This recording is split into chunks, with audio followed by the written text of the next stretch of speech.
Manisha Prem, I'm very curious to know what you think the future of Mandal politics is. Can the likes of Akhilesh, Tejasvi win against the BJP using the formula that took their fathers to power in Uttar Pradesh and Bihar?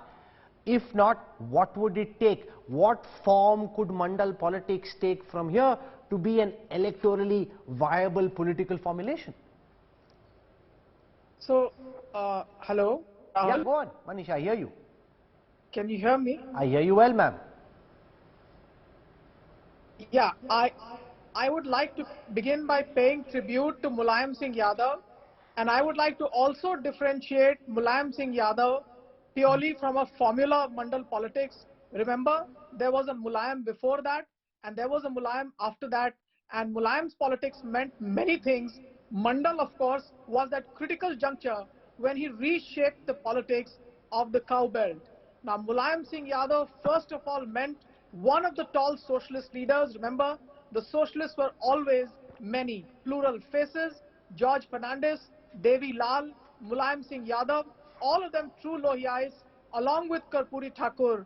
And this was a band that, literally the feat that Narendra Modi today speaks about, the anti-Congressism, the anti-Rahul Gandhi, and the anti-Parivarwad.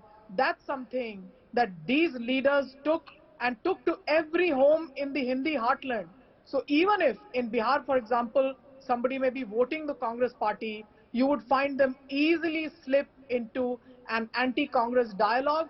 Jayaprakash Narayan, who was the original Congress Socialist Party member, he found in these tall stalwarts the real stamina to be able to take anti-Congressism to the ground. Remember, I would always find that the agitations against the Congress were strongest and ideologically hardest in the state of Bihar.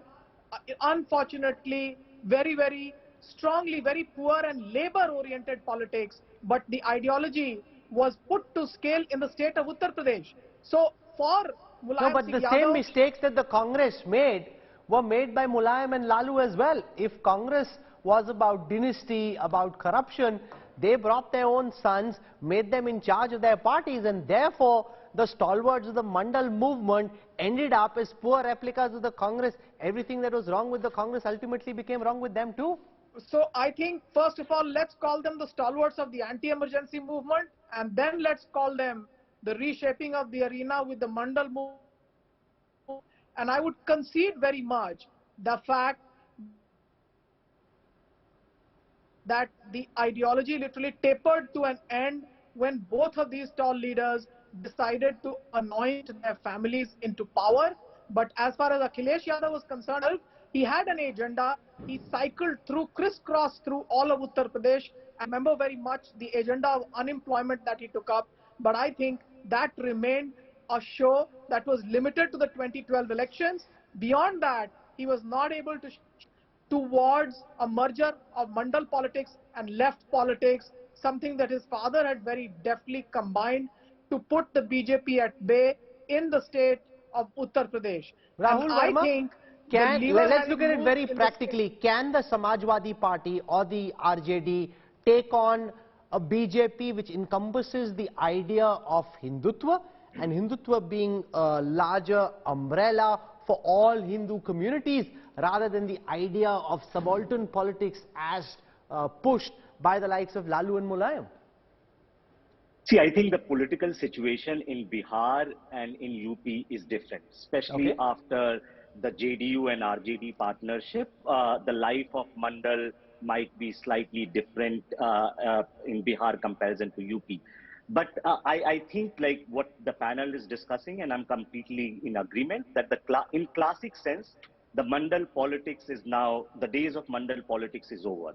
And if the Mandal politics has to reinvent itself, it has to also think of the differences that lie between UP and Bihar.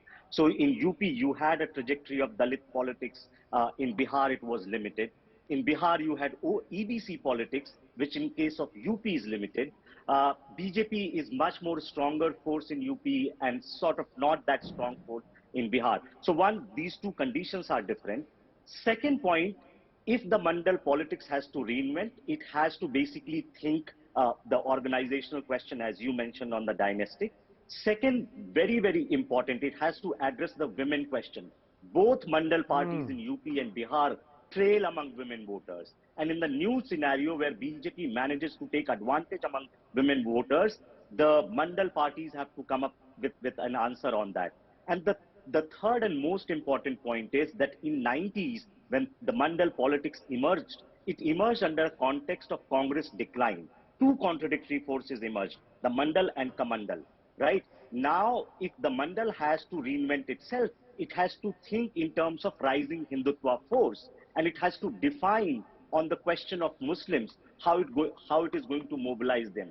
If it adopts an aggressive stand, then also there is a problem, and if it adopts a muted stand, then So you're also playing fence-sitter.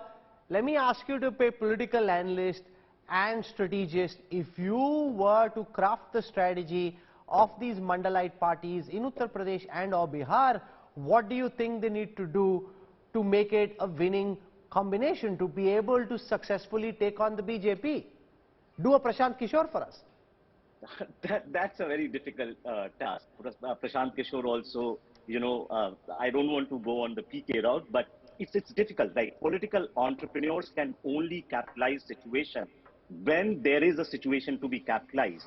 Right now, there is one opening on the caste census issue, and that's why the parties in Bihar moved very, very quickly on that thing. Even before they became ally, both RJD and JDU went to the president and demanded that caste census would be held.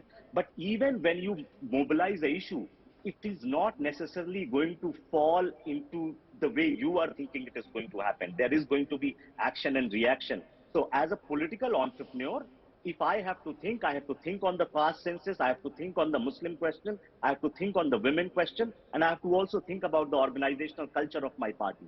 All four need some sort of like deep, serious thinking.